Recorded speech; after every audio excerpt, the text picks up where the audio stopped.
नमस्कार। आज मैं देश की महिलाओं से मुखातिब हूं और डंके की चोट पर आधी आबादी से ये कहना चाहती हूं कि हमारी भावनाओं का, हमारी संवेदनाओं का, हमारे भरोसे और विश्वास का घात किया है मोदी जी ने आज संसद में। महिला आरक्षण के नाम पर, विमेन रिजर्वेशन बिल के नाम पर जो झुंझुना पकड़ाया है, जो दिखावा और छलावा किया है, जिस तरह से आंखों में धूल झोंकने का काम किया है, उससे तो मुझे कहावत याद आती है कि हाथी के दांत दिखाने के और खाने के और। तो तालियां बटोरने के लिए, श्रेय बटोरने के लिए, वाहवाही लूटने के लिए महिला आरक्षण का झुंझुना तो पकड़ा दिया मोदी जी ने, जैसा कि वो हमेशा करते आए। एक बार फिर चरितार्थ किया कि उनकी राजनीति नतीजों पर नहीं, नजारों पर आधारित है, आउटकम पर नहीं, ऑप्टिक्स पर आधारित है। और इसीलिए लिख दिया बिल में कि पहले जनगणना होगी। 2021 से शुरू होने वाली थी, अभी तक कोई पता नहीं है कब शुरू होगी।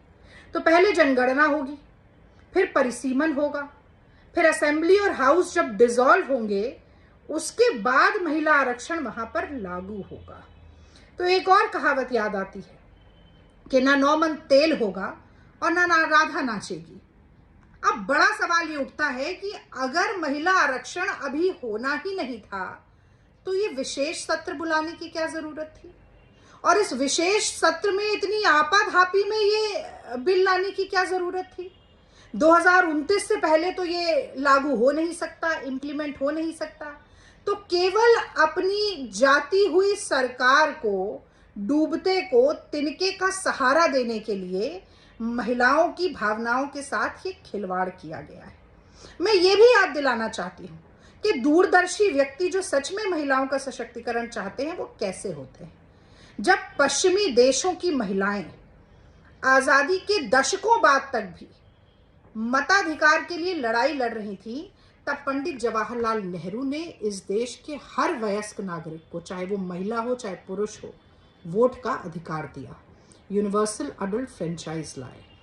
राजीव गांधी जी बिल लाकर हाथ पे हाथ धरकर बैठे नहीं रहे कि 5 साल 7 साल बाद इंप्लीमेंट करेंगे।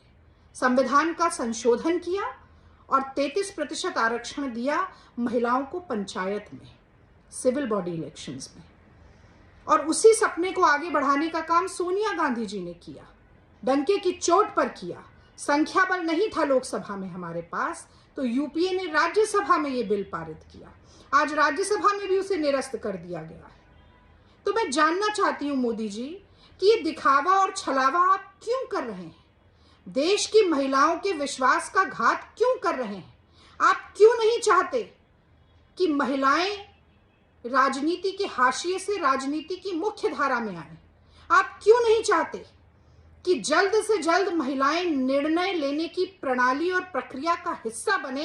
आप क्यों नहीं चाहते कि महिलाओं की परंपरागत छवि जो अबला स्वरूपी है वो जल्द से जल्द सबला बन सके? आप भाजपा और संघ इतने बड़े महिला विरोधी क्यों हैं?